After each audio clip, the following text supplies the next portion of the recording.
All right, so in front of me, I have the basic piano that we've recreated.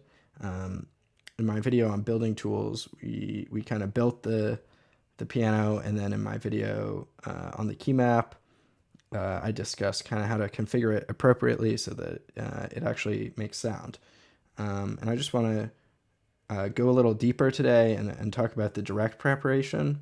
So basically, what happens right now is you play a note, and BitClavier, sends a signal that a note was just played, from the key map to the direct.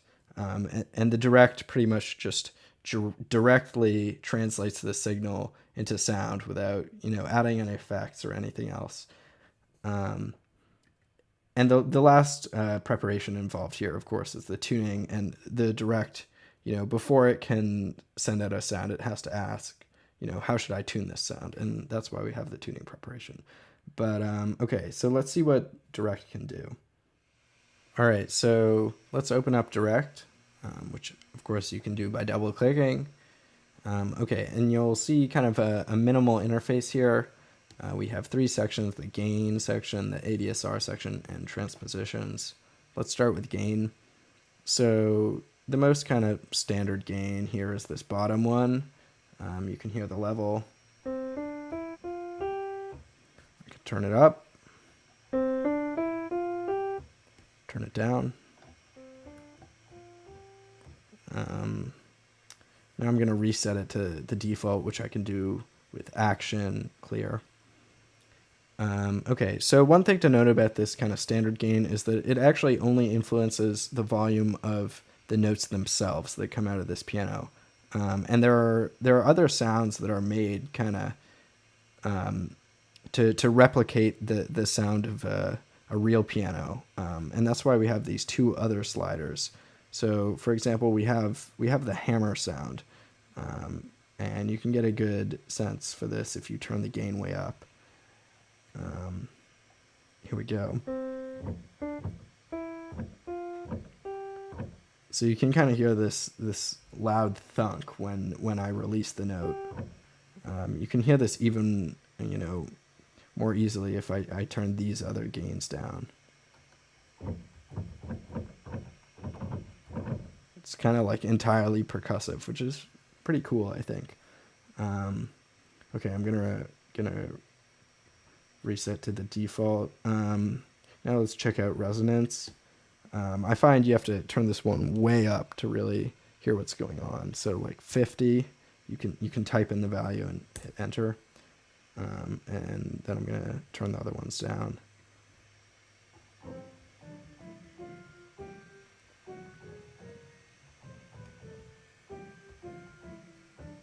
So it's kind of this like reverby kind of sound. It almost sounds like a steel drum to me or something. I don't know. Very cool. But let's reset to the defaults. And I just kind of want to point out one thing. So many videos ago, I talked about the sample folder in the directory. So let's go find that. Samples. So, at the top of this folder, there's kind of a bunch of different samples of just various notes. So let's just hear this one. So, that's a pretty high-pitched A at a high velocity. Here's here, let's try this one. It's a pretty low D sharp. But if you scroll down, there's all these kind of other sounds. So there's kind of these harm sounds. What else is there? There's pedal. There's these sounds, rel. And you can play these too and hear what they sound like. So that one's kind of just like a wooden thump. And those separate sounds are what's being controlled by the hammer and resonance. And another thing I want to point out is that certain sound fonts don't have associated kind of other sounds like hammer and resonance sounds. So for example, if I turn the hammer gain way up using this sound font, it's kind of very obvious. But if I use electric bass, for example, there's not really any hammer associated. So changing the hammer gain does really, it doesn't do anything.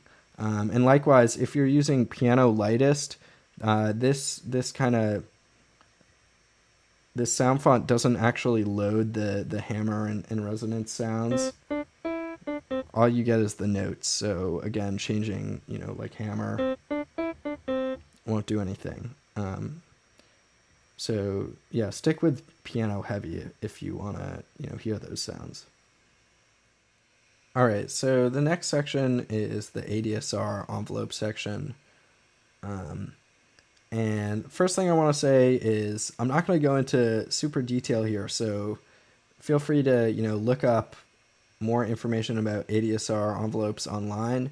By no means is, our ADSR envelopes exclusive to Bitclavier, so, there's plenty of people who know way more than I do, online who can tell you about this.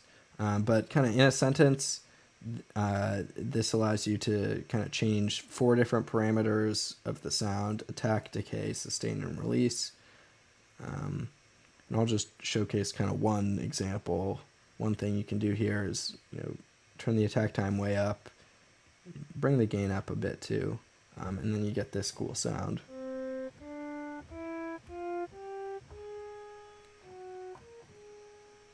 So the attack transient is like completely gone, and you almost have this sort of like horn-like sound now. But feel free to play around with the other parameters and see what they do. And kind of one more thing I want to add is that changing a certain parameter might have a more dramatic effect, depending on which sound font you're using. Yeah. All right, so the last thing I want to touch on is this transposition section. And basically what this does is just transpose the entire keyboard. So right now here's middle C, but if I drag this bar up, about 4 semitones, it's a major third up now. So that's fun, but there's kind of a lot more that you can do here. So the first thing to know is that if you hold the shift key and drag the bar, it only moves by integer values, so you can get the value that you want spot on. So for example, if I set it at 1, now I can play all the white notes on the piano, but actually be in the key of D flat. But of course, you can also just drag this by decimal values and kind of hear some fun in-between transpositions. Okay, so also another fun thing you can do is add a transposition. And you can do this by holding Control and selecting Add Transposition. And now when I just press A key, multiple notes will sound. That's kind of awesome. But okay, so I can space them out how I desire. Maybe a fifth is fun.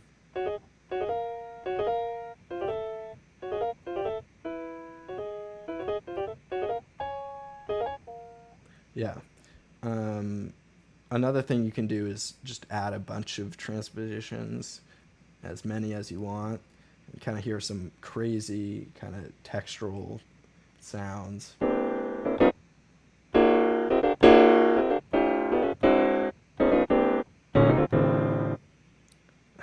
So that's fun.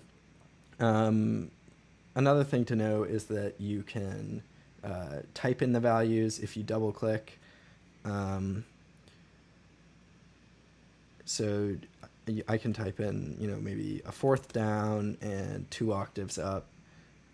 And yes, you can enter in, a value that's outside the -12 to 12 range.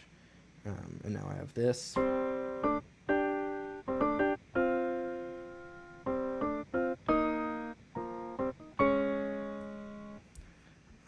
So that's fun.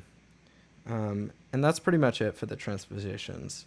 You might also notice this use tuning checkbox right here. And that's kind of the subject of a different video. It kind of has more to do with the tuning preparation than the direct preparation. And in fact, if I check it right now, it doesn't do anything. So yeah, there'll be another video on that. Okay, so the last thing I want to say is that in direct, you also have the option of creating new saved presets and exporting and importing your own saved presets. And these options are kind of standardized among preparations. So, you know, you can go and look at my video on key map, you know, to see how this works. Clear is good to know. Reset works with in conjunction with modifications, so that will be covered in a separate video. All right, that's pretty much it. That's the direct.